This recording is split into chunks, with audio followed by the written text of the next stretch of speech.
Buongiorno a tutti ragazzi e bentornati sul mio canale. In questo video ti spiego perché secondo me nessuna criptovaluta potrà mai essere come Bitcoin, anche quella più tecnologicamente avanzata, sperando anche di trovare un punto di discussione e di pareri anche spero diversi, perché solo con pareri diversi si può imparare a crescere e crescere tutti insieme. Ci sono momenti nella storia che mentre accadono rimangono inosservati, nessun annuncio, nessun rumore.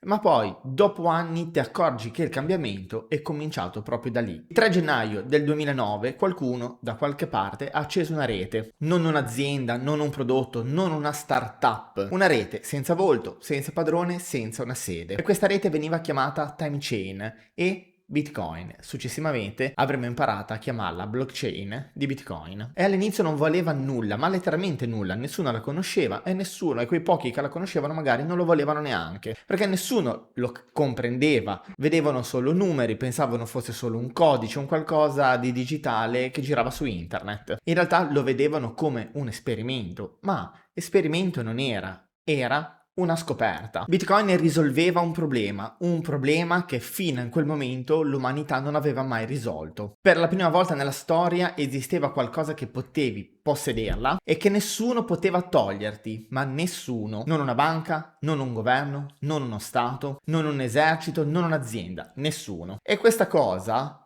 così protetta non era protetta da un esercito, neanche da guardie, era protetto semplicemente da matematica. Per migliaia di anni il denaro ha sempre avuto un padrone. L'oro aveva chi lo custodiva, la carta aveva chi la stampava, i conti avevano chi li controllava e il tuo denaro non era tuo davvero, era solo una promessa. Bitcoin cambia questo, Bitcoin non è una promessa, Bitcoin è proprietà e soprattutto proprietà in un'era digitale dove la contraffazione e la copia rovina qualsiasi cosa. Ed è qui che cambia qualcosa, perché quando un qualcosa di così potente appare, davvero cambia il processo, cambia la storia, cambia il futuro. Il mondo reagisce, subito magari lo guarda con diffidenza, cerca di comprenderlo, cerca di copiarlo, cerca di migliorarlo e cerca anche magari di sostituirlo. In questo caso, senza guardare fuori dal nostro orticello, nascono nuove cripto, più veloci, più private, più scalabili, più programmabili, più moderne, ma tutte nascono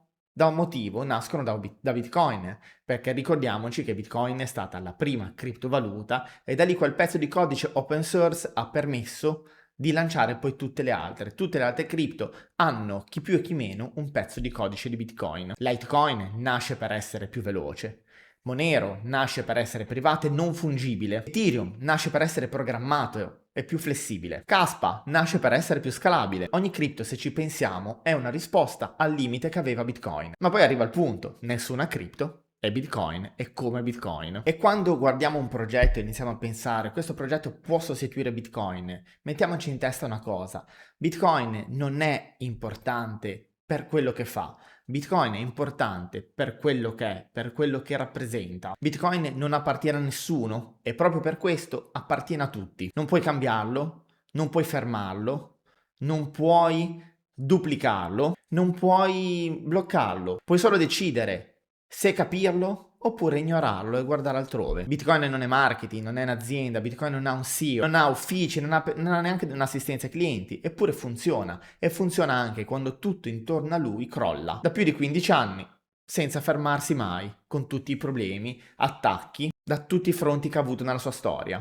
Blocco dopo blocco, dopo blocco, dopo blocco, silenziosamente sta facendo qualcosa che nessun sistema monetario ha mai fatto prima. E pensateci, è un sistema monetario che sta esistendo senza essere imposto, senza chiedere il permesso. Lui funziona per scelta degli altri, dove tutti noi l'abbiamo adottato. Ed è questo che lo rende diverso, non è la velocità, non è magari la tecnologia, non è il prezzo, ma è la sua indipendenza. Perché? Tutto ciò che ha un padrone, volente o no, può essere cambiato. Bitcoin in questo caso no. E questo crea un qualcosa completamente di diverso in un'era digitale. Il primo bene digitale, veramente scarso, è veramente di proprietà di chi lo utilizza. E la maggior parte delle persone vede solo il prezzo, lo vede salire, lo vede scendere, un più 10, un meno 30, vede la volatilità, si ferma alla superficie. L'abito non fa il monaco, ci hanno sempre insegnato, non vede la trasformazione. E Bitcoin non sta crescendo solo di prezzo, sta